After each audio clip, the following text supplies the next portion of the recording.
Our club's always been a forum for visionaries, public figures, and decision makers to command attention to the issues of our time and inform the most relevant, compelling, and challenging conversations. Here we offer first-person access to dynamic political, business, and public personality.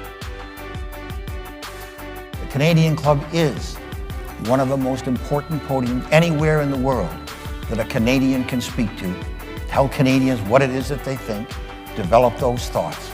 And so I want to thank you for that very, very much. Please join me in thanking our esteemed panelists today. Through our programs and events, including our youth and young leaders programs, our diversity partnerships, our joint events, and our media and social media opportunities, we offer you access to dynamic political, social, and business figures from abroad and right here at home. The platform from which the eloquence of Canada has flowed all of that time, whether it be business, education, politics, sports, arts, and culture. If someone wants to say something to Canadians about this country and about the future of this country, this is the venue you choose.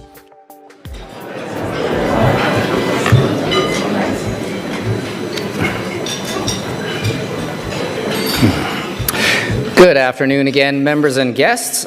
My name is Glenn Parkinson, Canadian Club Toronto President, and your host this afternoon. A special welcome to those of you joining us online at canadianclub.org as well. Our club would not be able to host these events without the generous support of our sponsors, and today's event is generously sponsored by TD Bank. So please.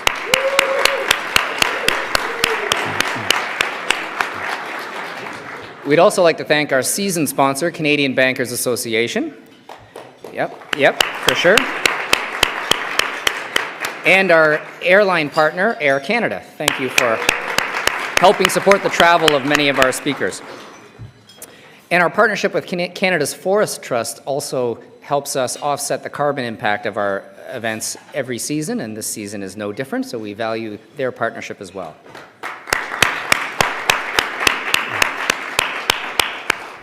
Now, here at Canadian Club Toronto, we often invite young leaders to join us at our events, and today we are welcoming representatives from Toronto Metropolitan University, the C Centre for Young Black Professionals, and Urban Promise Toronto. Again, sponsored by TD.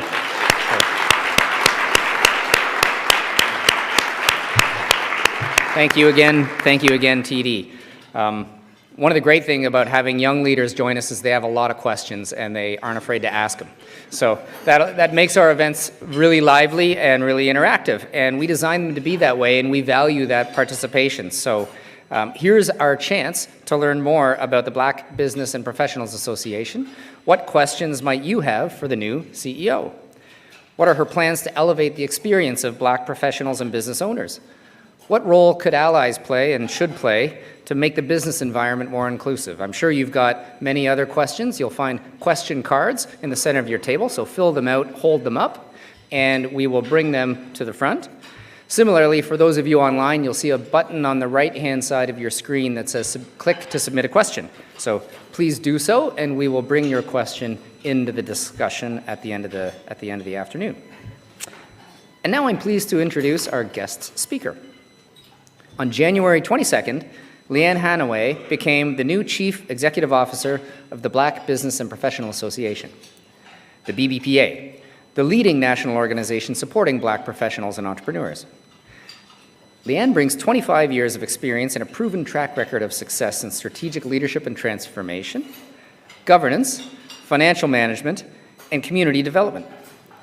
Known for her can-do attitude and passion for championing Black communities, she brings her energy now to further build on the BBPA's 40-plus year legacy and to take the organization to the next level of contribution and service.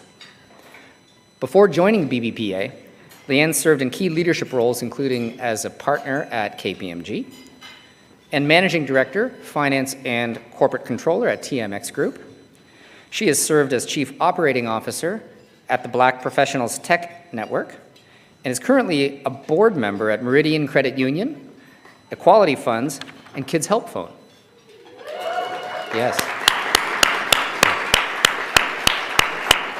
She's actively contributed to the Black Female Accountants Network, the Canadian Association of Urban Finance Professionals, and Civic Action's Emerging Leaders Network. Joining Lianne in conversation is Nick Chambers. As a leader in Boyden's social impact practice, he specializes in executive and board recruitment and for publicly and charitably funded Canadian organizations. A lifelong volunteer, Nick is currently vice chair of the board of Soul Pepper Theatre and a board director for the Association of Executive Search and Leadership Consultants. He's also a former president of Canadian Club Toronto. We're going to begin the discussion with Lianne providing some remarks, and then Nick is going to join her in conversation for the back half of the time and welcome your questions and have a bit of a dialogue. So with that, Lianne, the Canadian Club Toronto podium is yours.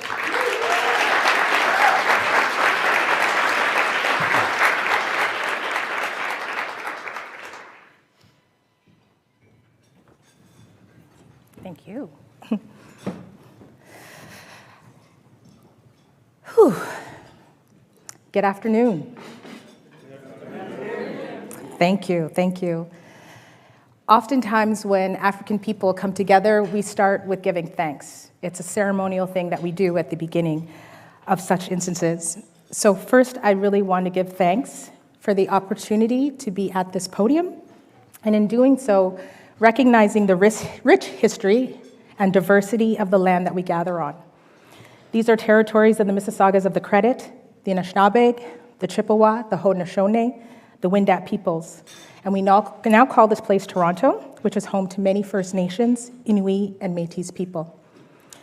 In acknowledging, I would also like to acknowledge the varied people who have come to this land and pay tribute to our ancestors of African origin and descent, to acknowledge that not all people came to these lands as migrants and settlers. I wish to acknowledge those of us that are here, who came here involuntarily, particularly those who were brought to Turtle Island as a result of the transatlantic slave trade and slavery. And lastly, in giving thanks, I want to give my heartfelt gratitude to the Canadian Club of Toronto for this prestigious podium, and sincere appreciation for our sponsors, TD Bank, the Canadian Bankers Association, Air Canada, and the Canadian Forest Trust. One last group, not least, that I just want to acknowledge in the room, Mitzi Hunter, former MPP for Scarborough-Goodwood.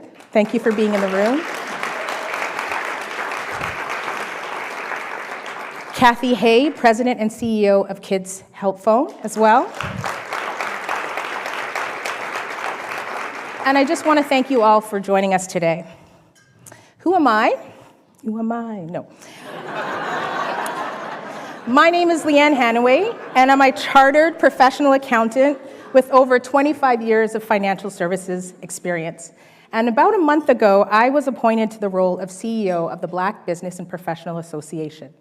Founded over 42 years ago by Denham Jolly and a group of Black professionals, the BBPA is now Canada's leading national association supporting Black business, professionals, and entrepreneurs from coast to coast to coast.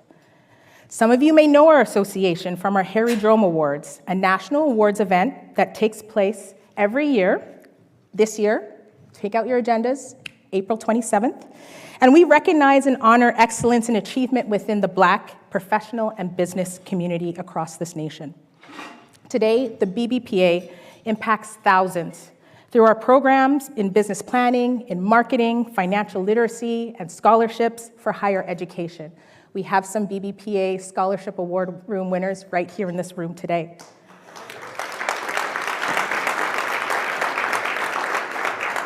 We do this by fostering partnerships with government, academia, corporates, and community organizations. Now, the BBPA, to introduce some more DEI language to this conversation, is a B3 organization. And that means we are Black-focused, we are Black-serving, and Black-led. And there would be a time, probably not in the not too distant past, where when you would identify as Black, it was often accompanied by another question. Where are you from? This inquiry in the past, I used to navigate it Probably not in the best way, but now as I move forward, I say with pride that I am Canadian.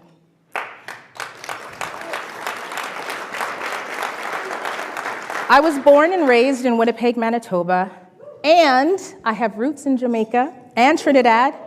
And last year, if you're following me on LinkedIn, I just took a DNA test. Turns out I'm 50% from the Minde people. I'm gonna keep it clean in this talk.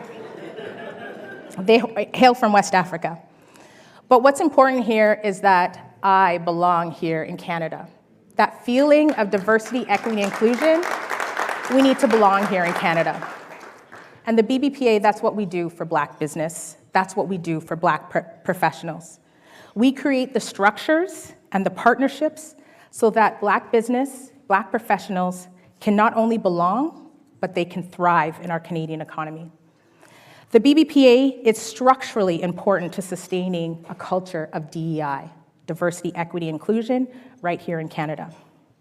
We bridge opportunity to access between Black professional talent and corporate Canada. In doing so, we help to overcome some of the systemic barriers of discrimination that have existed in this country and continue to embed themselves in our systems. We provide the Black business community with support needed to access opportunities and resources to succeed in our Canadian economy. And I'm going to talk about 3 such programs that we have at the BBPA in a little bit.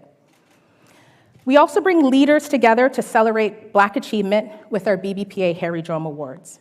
And 2 illustrious BBPA Harry Drome winners are here today at the head table. So I just really want to recognize again Colleen Ward and Al Ramsey.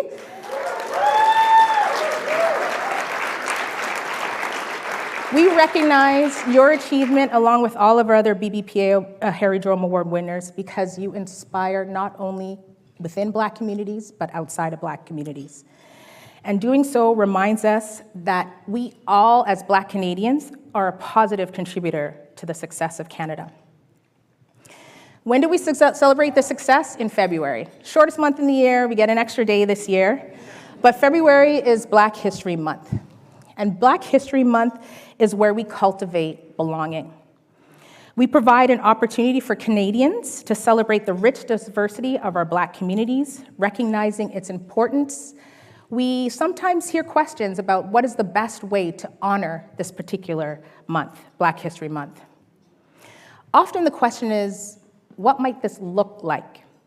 That to me is tactics. And we do share some tactics of the do's and don'ts of how you can honor Black History Month. But I think a more important question is, what would it feel like?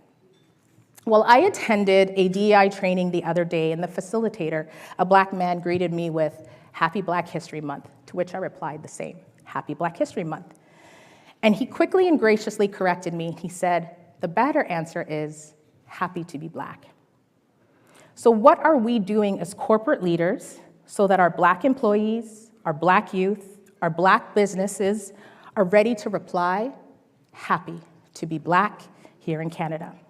And I'm going to take the rest of my time here to just share some of the ways that the BBPA, together with its partners, some who are here in this room, are working to support Black business in this regard. One of the ways is we support Canadian communities. According to Statistics Canada, there are over 66,800 Black businesses here in Canada. Over half of those businesses are owned by immigrants to this country who face unique challenges.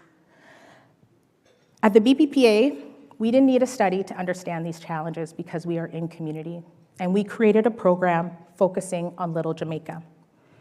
For those of you not from Toronto, Little Jamaica is in the Eglinton West District, and it can trace its roots all the way back to the 1950s, where a lot of settlers came from the Caribbean, with the largest percentage coming from Jamaica.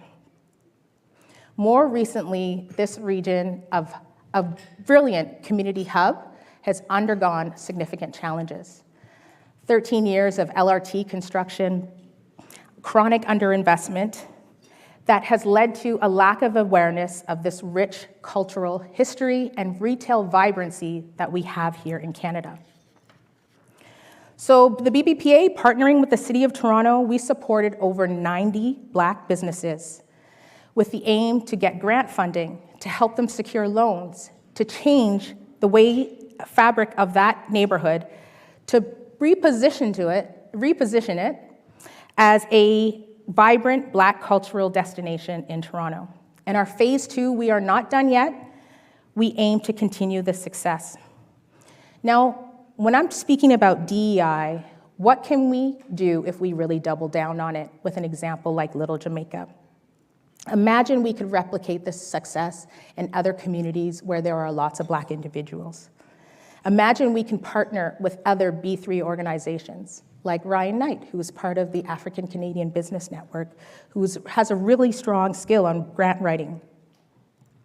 We could replicate this success in other communities, Durham, Brampton, Edmonton. Just think about what we could do if we could double down on this. Another great thing that we do at the BBPA is we empower women, particularly Black women, of course. We face specific challenges, right? Both unique to our race and our gender, as well as other intersecting identities, like immigration as an example. The BBPA's Rise Up Women Plus program, now in its 3rd year, empowers Black women entrepreneurs, offering equity-free funding and access to resources. In 2023, over 1,500 Black women applied, with 10 receiving $10,000 grants and 14 receiving $2,000 grants. One of our winners, Erica London, CEO and founder and principal author at Color Their World, is here at the head table. Her publishing company of educational tools support growth and development. What would it look like if we were to double down on this DEI initiative for Black women? Especially since Black women tend to head up a lot of our households and a lot of our communities.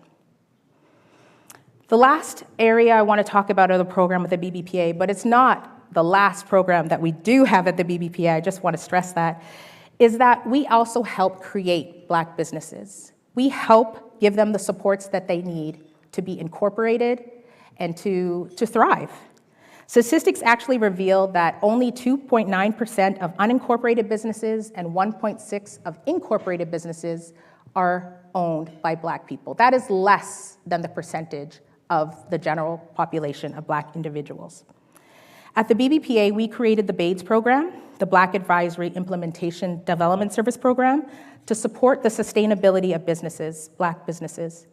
We provide full business management services, helping over 600 businesses to thrive and build wealth in our communities. 85% of these businesses have benefited from these services to secure investment and loans from traditional sources. What would doubling down on this do to foster more startups, more scale-ups, and more acquisitions of businesses here and abroad by Black entrepreneurs?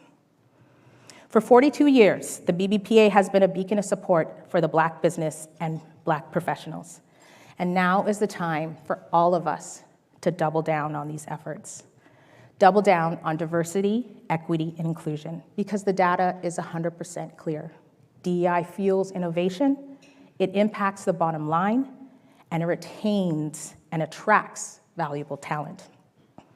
Moving forward, I'm urging everyone to make DEI a strategic imperative and advocate for Black professionals and support Black-owned businesses all year round, not just in Black History Month. And I really want you to join me on April 27th for the BBPA Harry Jerome Awards to witness the impact of investing in Black excellence. So in closing, I would like to leave you with a quote. As Martin Luther King Jr. said, "We must cross the finish line together." The effort needed to make DEI ubiquitous in our country has only just begun. Together, let's create the conditions where the only answer to Happy Black History Month is happy to be Black. Thank you.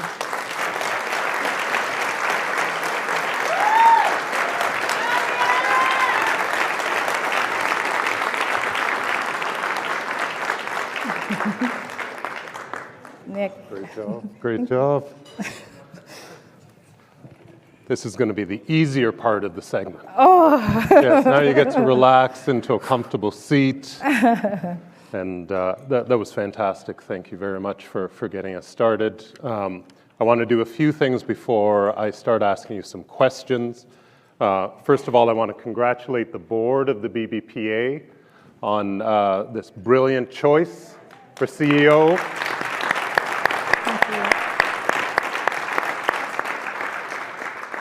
I also want to thank the Canadian Club of Toronto for hosting this event and for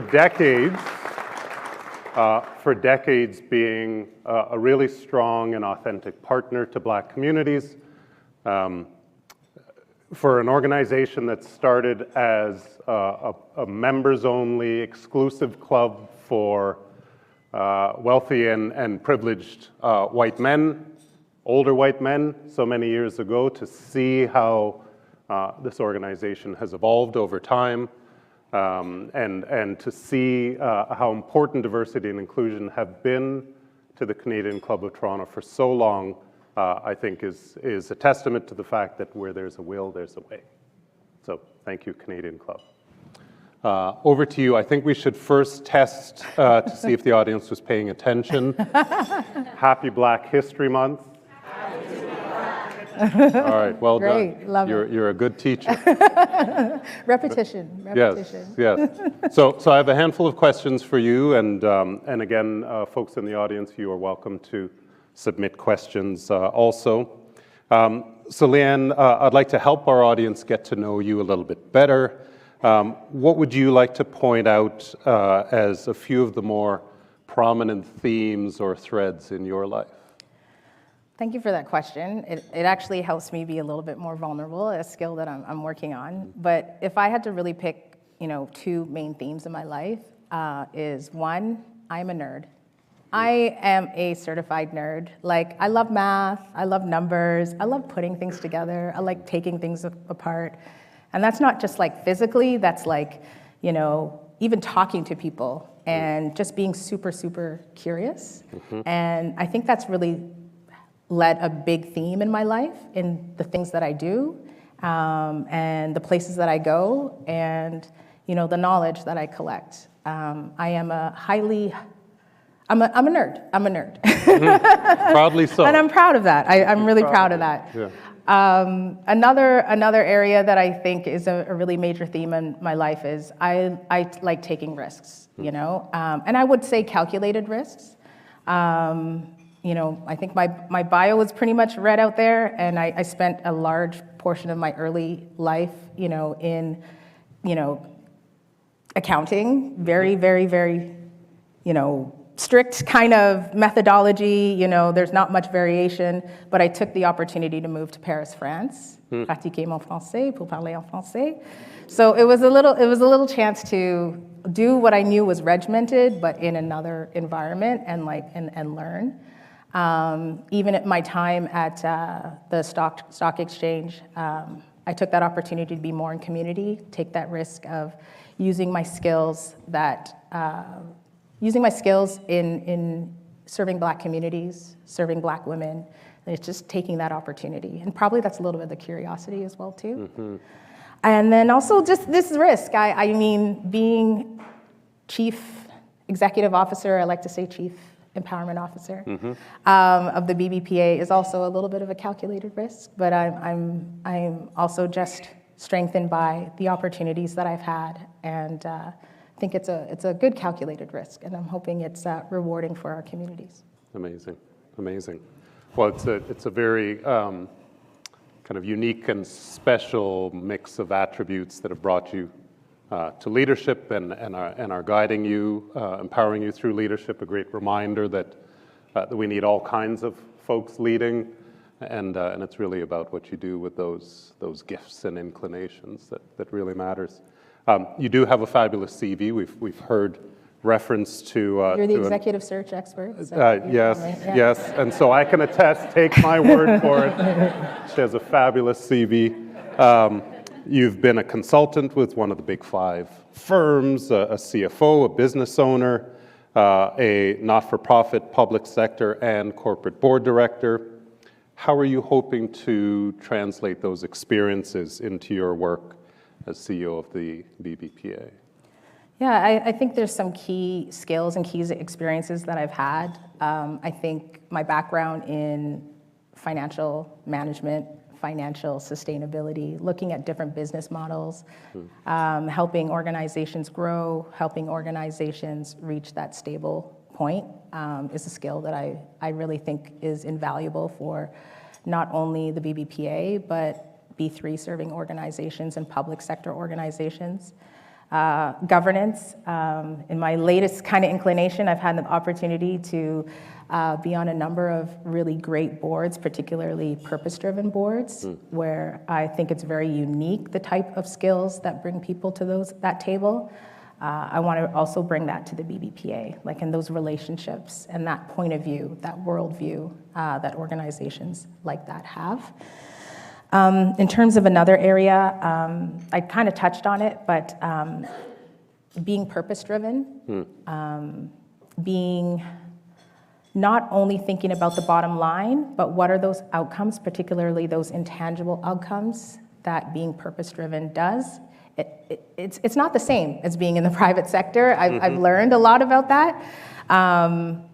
And I really think to bring that to communities. It's about listening. It's about really putting at the center the folks who have the challenges, and to not be grandiose about knowing you know the solutions. No, they know the solutions. So how can we enable them in order to make it happen?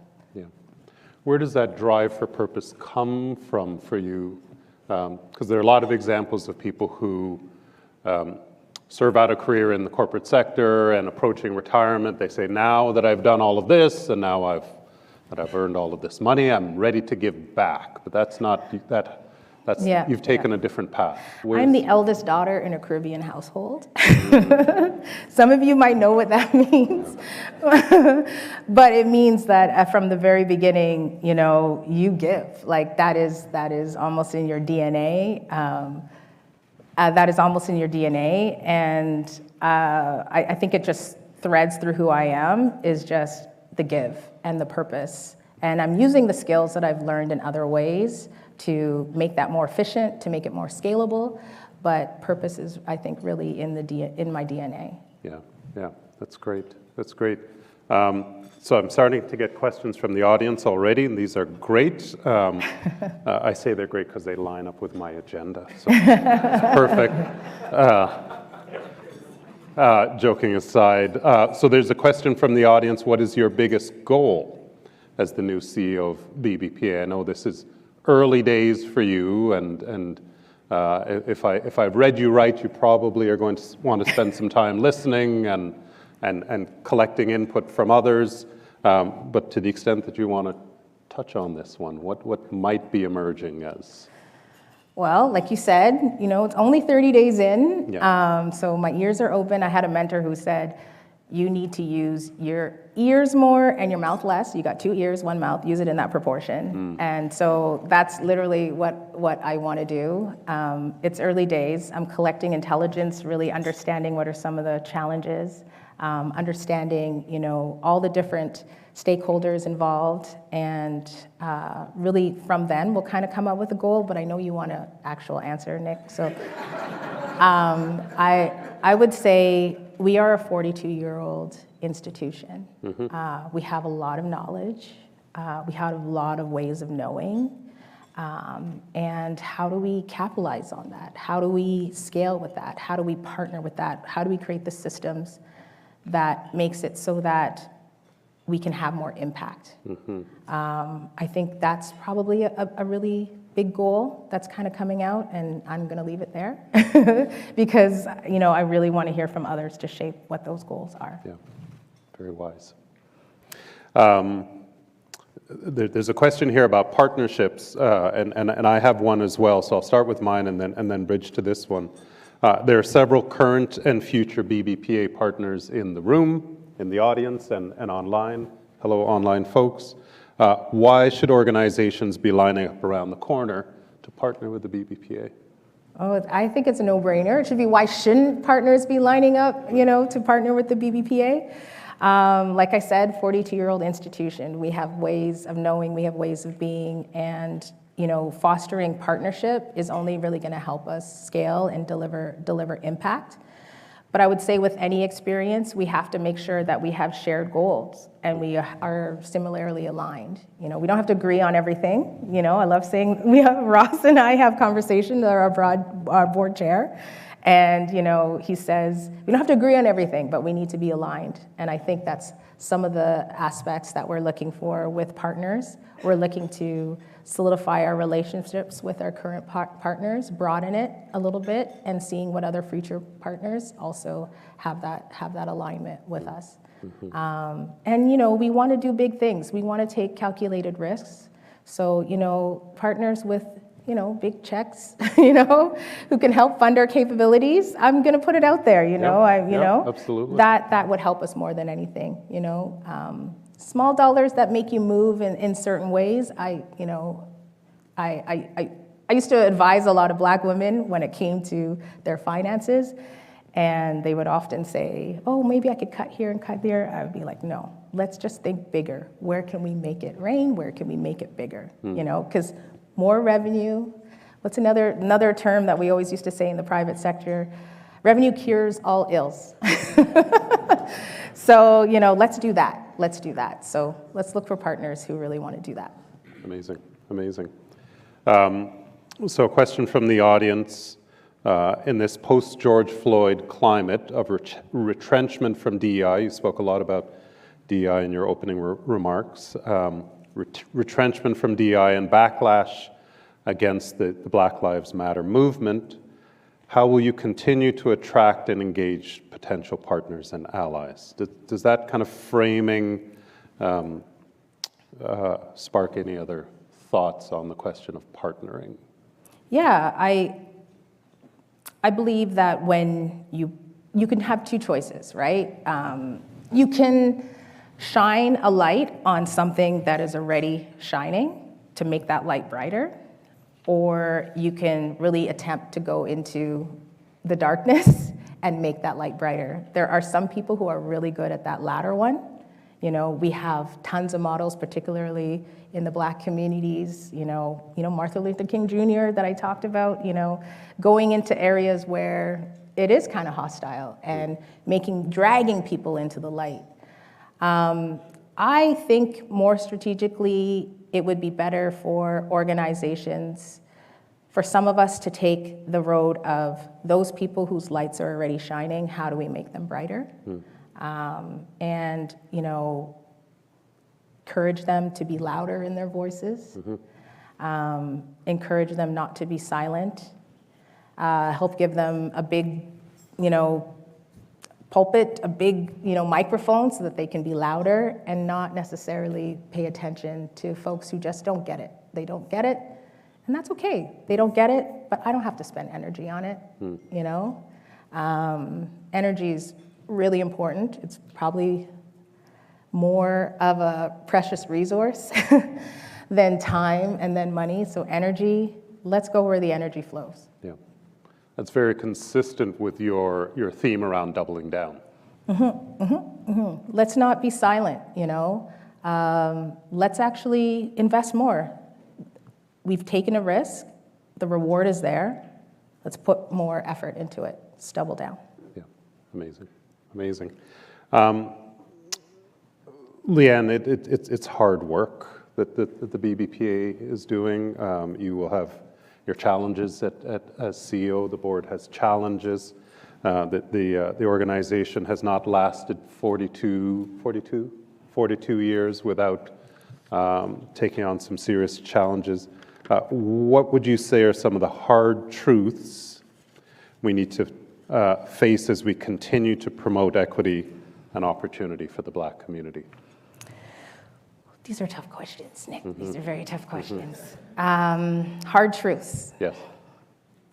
I would say one of the hard truths is that we might not be answering the right questions.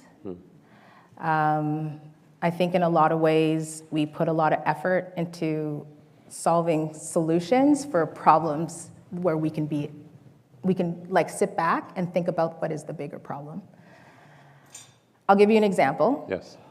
I love being in women's spaces. I'm in black spaces, and the two collide sometimes. But being in women's spaces, there's often a conversation around, pay inequity, income inequity, which is like, there's a lot of different solutions to solve that problem. But if we actually pull back, the problem is wealth inequity. The problem is distribution of assets. So if we have conversations to solve problems that we put all that energy in it, but at the same time, we're not really solving the larger problem, I think that that's a real big concern. So sometimes it's really better to step back and say, what problem are we actually solving, and devoting the energy around that particular problem. Can I just give you the one truth? That's a big one. I think it's a big one.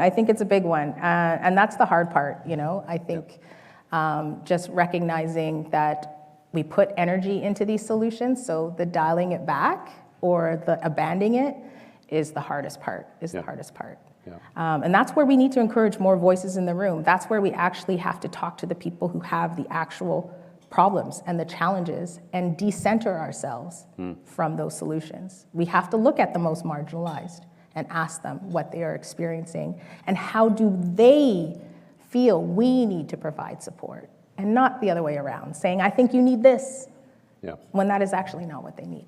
Yeah, that listening. Yep. Listening and iterating and learning, experimenting. I often reflect on this insistence or this encouragement to fail fast and fail often. And it strikes me that one of the benefits of an organization like the BBPA, that the platform, the community, the arena perhaps that it provides is a safer place for some folks to fail, to be seen to fail and learn from those failures. It's not always, not every environment is safe for us to as obviously fail. Yeah, and I think even an organization like the BBPA, being 42 years old, we also have to get good at that as well too, understanding where our lane is, what we can be really, really good at, what we want to fail at and get better at, and what we want to fail and maybe leave it for somebody else and help them in order to make that happen. So I don't think that that's something that you really stop doing. You might get better at it, but it's not something you stop doing. Yeah, absolutely. I think we each have come to know the BBPA perhaps in a different way. We each have a concept of what it is, what the work is. Perhaps it's our familiarity with the Harry Jerome Awards, or maybe we know a business owner who has drawn fuel in some way or other. And we certainly don't want, I can't imagine that you would want the organization to be known as the best kept secret in the Black community. So, how do you think about and talk about the organization in a fulsome way, and what should we be thinking about when we imagine who this organization is? The BBPA is, like I said in my opening remarks, a B3 serving organization. So yeah, we do have moments to celebrate achievement, which really needs to be done. We help business owners, we help professionals navigate and feel inclusive in this economy. But that work is actually really, really hard work. Much like any other social sector business, much like any other purpose-driven business.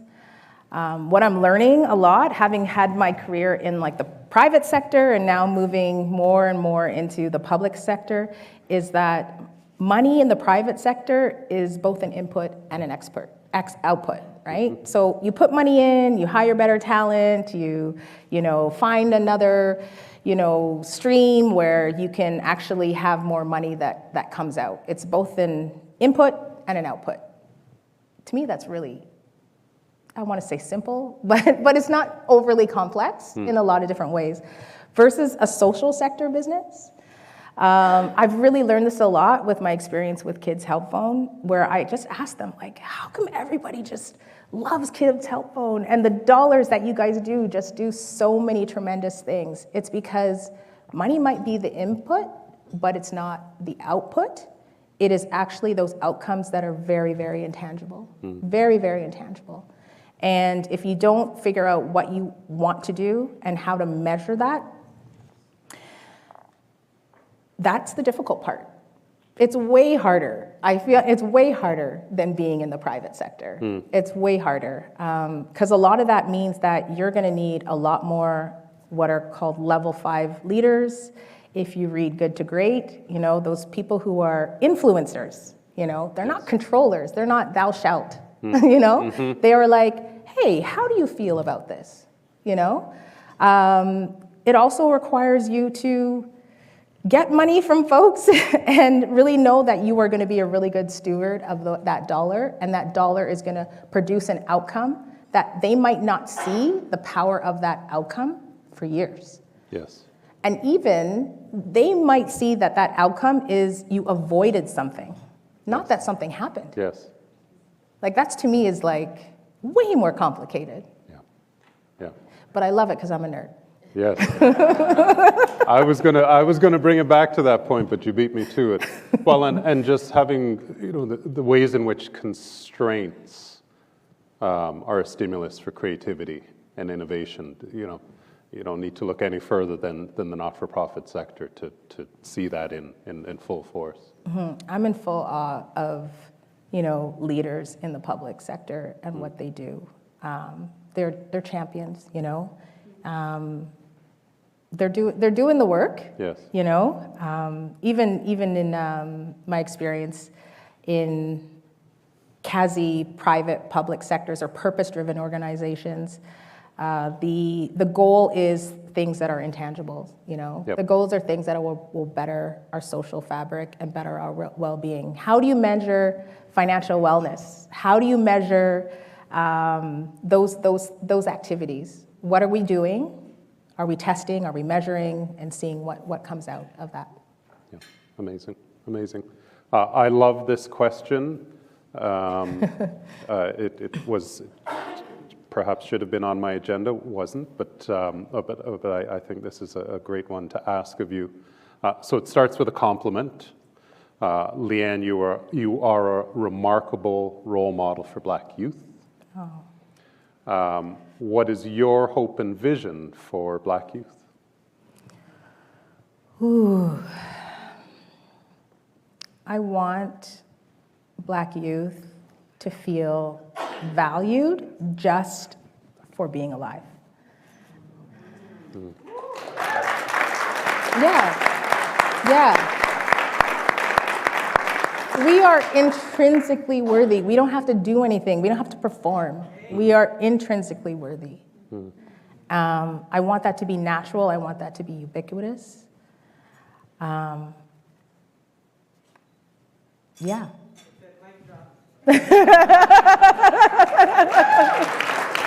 Yeah.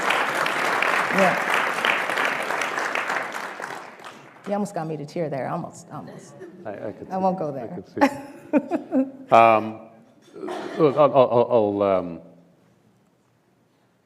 Maybe I'll ask this final question. Inspiration comes in all forms. Who has inspired you? Whose story or what stories do you often find yourself drawing upon for inspiration? I mean, I could say like, you know, Toni Morrison. I could say, you know, Denham Jolly, who's the founder of the BBPA, one of the founders. But I think what inspires me is women in my everyday life. They're big supporters. They are heart-forward people. And one of them that I want to single out is Adenike O'Neill, Nikki O'Neill. She is a brilliant interior designer, and she succumbed to breast cancer last July. She was one of my closest friends. And she entered the world of interior design, a very, very white world, a very interesting world where everybody seems to like Scandinavian furniture. And she introduced her Nigerian background into design and was taking the interior design world by storm. She was on City Line, like she was in House and Home, like had all these partnerships. She was working with IKEA. She's just a force, you know? And she just did it. She just did it. And the fact that she's my friend and the fact that I could see this happening, like I always called her my little sister because she's younger than me. And now she's my ancestor. So I'm just like, you know, that inspires me. Someone who's taking their roots, particularly roots of African descent, and blending it into Canadian culture to create and to expand. So yeah, Nikki O'Neill. That's really beautiful.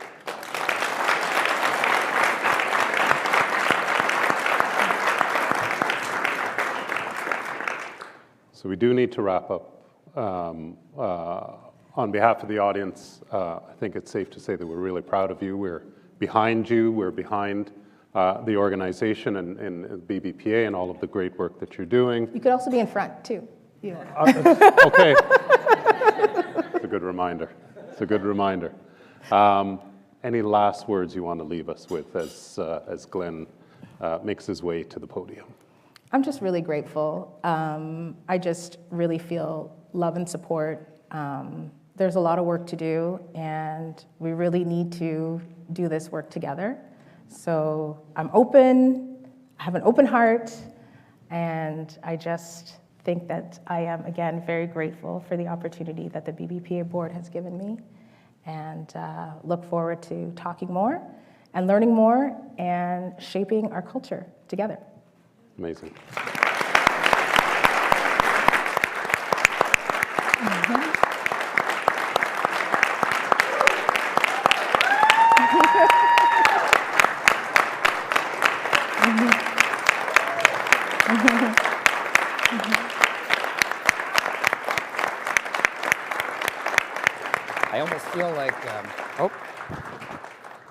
I almost feel like we should fade out now. That was such a wonderful ending, so I won't belabor it. But Lianne, on behalf of the club, thank you so much for sharing your passion and your authenticity with us. I mean, you are so clearly serving your calling and being true to your inner nerd and your outer leader. I would say that, I mean, my experience this afternoon is that your leadership style and charisma and vision, it's so on display. And I am excited by what you can contribute to the BBPA, and we'd love to invite you back for an update at some point at this podium in the future.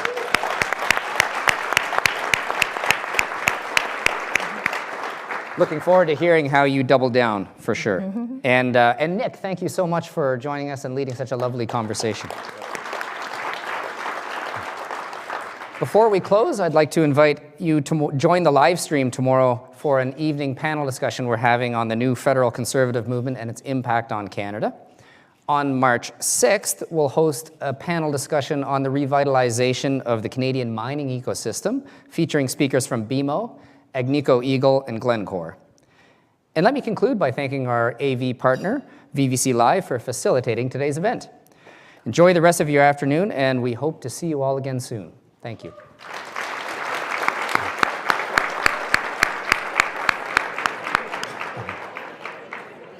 Yeah, sure.